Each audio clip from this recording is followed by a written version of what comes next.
Hi, I'm Pete LaSavia, an accredited advisor by the Department of Veterans Affairs. For those who gave their lives so that we can enjoy our freedom, we remember you on this and every Memorial Day. Today I want to talk about a benefit for our living veterans, the Aid and Attendance benefit.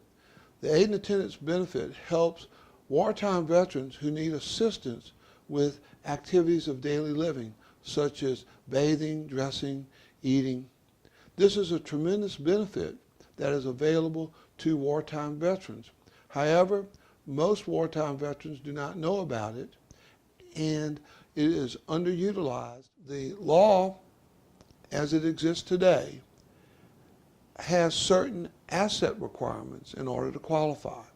A married veteran can have approximately $80,000, and a single veteran can have approximately $40,000. But these numbers are not fixed by law.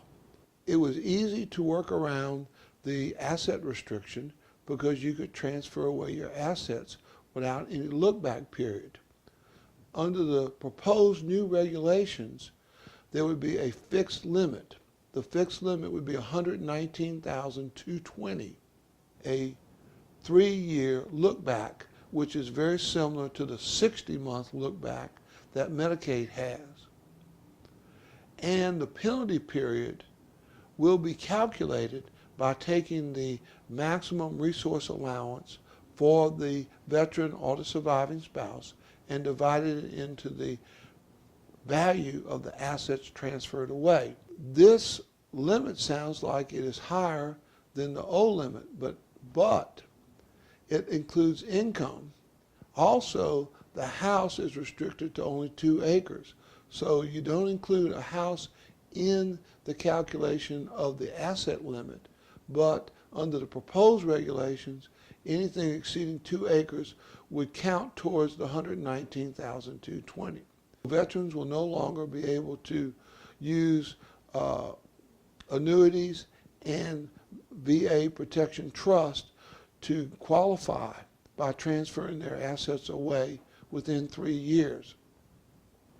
This causes a difference in the penalty period for the veteran versus the surviving spouse, even if the same amount is transferred away. The maximum benefit for a married veteran is almost twice as much as that for a surviving spouse. So the same amount of assets transferred away will cause a surviving spouse to be penalized almost twice as long as a married veteran. And the penalty period can be as long as 10 years.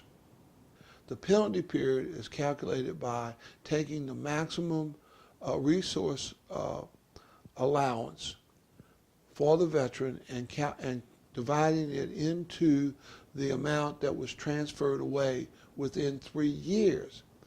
Now, this causes there to be different treatment for a married veteran, a single veteran, and a surviving spouse. No one knows when these new regulations will take effect. They have been proposed for several years and have been postponed several times. For a wartime veteran or surviving spouse who is considering or may need the Aid and Attendance benefit in the near future, it is very important to plan now in order to maybe avoid the new proposed regulations, or at least get the clock started on the transfer. If you need further information, please contact me at 225-769-4200. On this Memorial Day, we remember all wartime veterans who have passed away. We salute you and thank you.